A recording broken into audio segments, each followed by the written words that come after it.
Imagine dawn over a soaked field in northern France. Ahead stands a larger army, richer, fresher, and certain of victory. Opposite them waits a force cut down by disease, hunger, and the march from Harfleur toward Calais. One side brings rank, armour, banners, and numbers.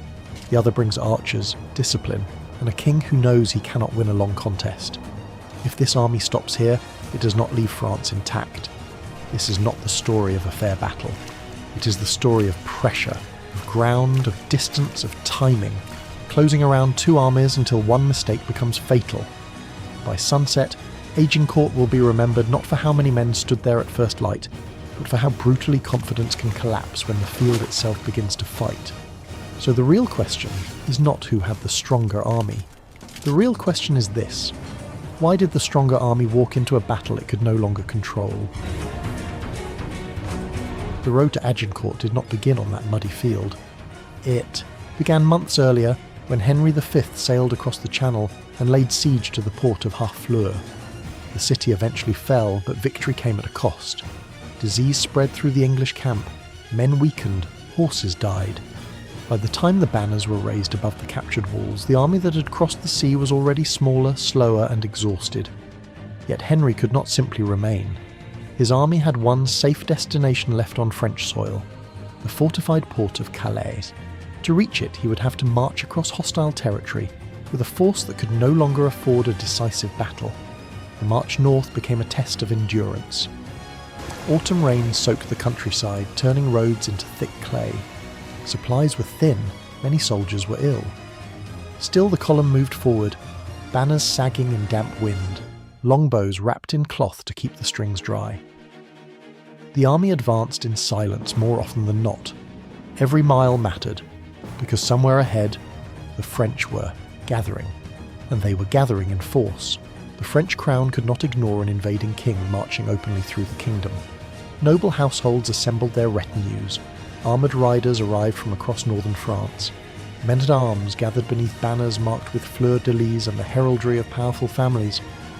By the time Henry approached the region near Agincourt, the army forming ahead of him had one simple objective: stop the English before they reached the coast. Numbers alone seemed to promise an easy result. The French host was larger, fresher, and positioned between Henry and safety. For many nobles riding into the gathering army, the coming clash looked less like a gamble and more like an inevitable correction. The invader had marched too far. Now he would be stopped. Henry understood the danger immediately. His army could not win by strength alone. What it needed was something else. Space-controlled, timing-forced, and ground that limited how many enemies could fight at once. The search for that advantage ended near a narrow stretch of farmland between two woods outside the village of Agincourt. At dawn, the armies faced each other across that constricted ground. English men-at-arms formed the centre of the line. On the flanks stood rows of longbowmen. Before them, sharpened wooden stakes were driven into the earth, angled outward, waiting. Across the field, the French army assembled in depth. Armoured men-at-arms prepared to advance, cavalry ready to strike at the archers.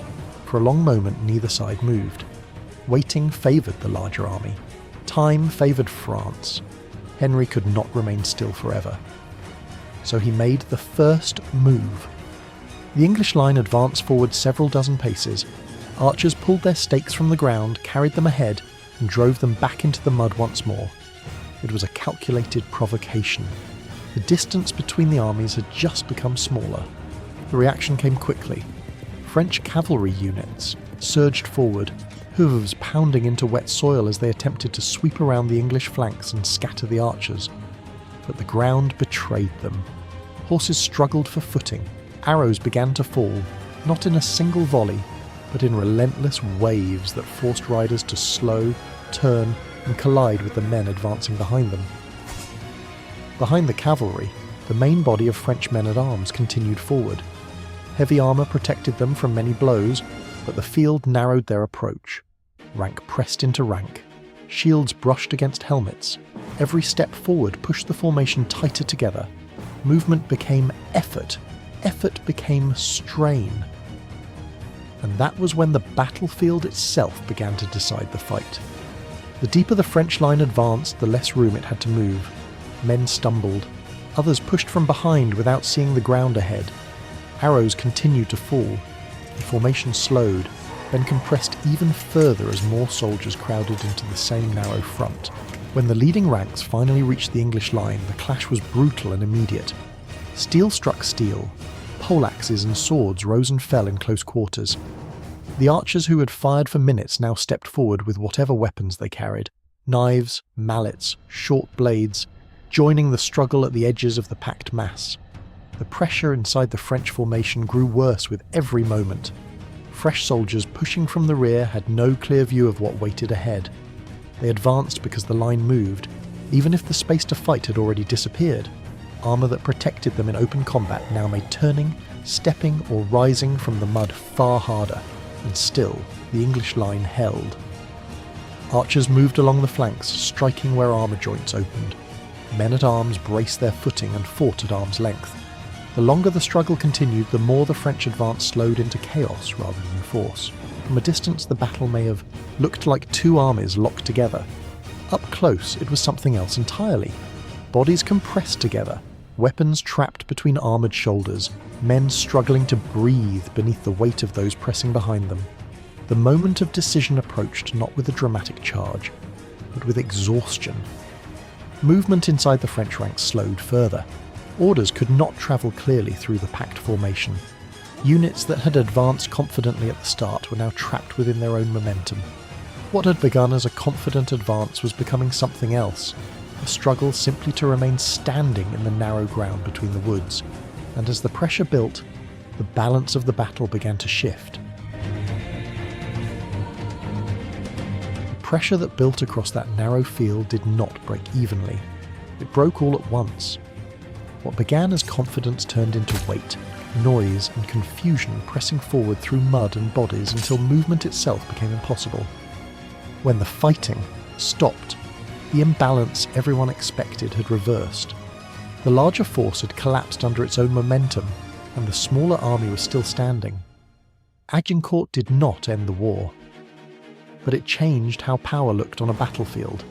Discipline, terrain, and timing had overturned the confidence of an army built on numbers and rank. For England, the victory strengthened a king and reshaped the next phase of the struggle. For France, the shock echoed far beyond the field itself.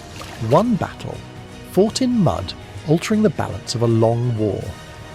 So the question remains, when armies meet under equal steel and banners, what decides the outcome first? Strength, or the moment when control begins to slip?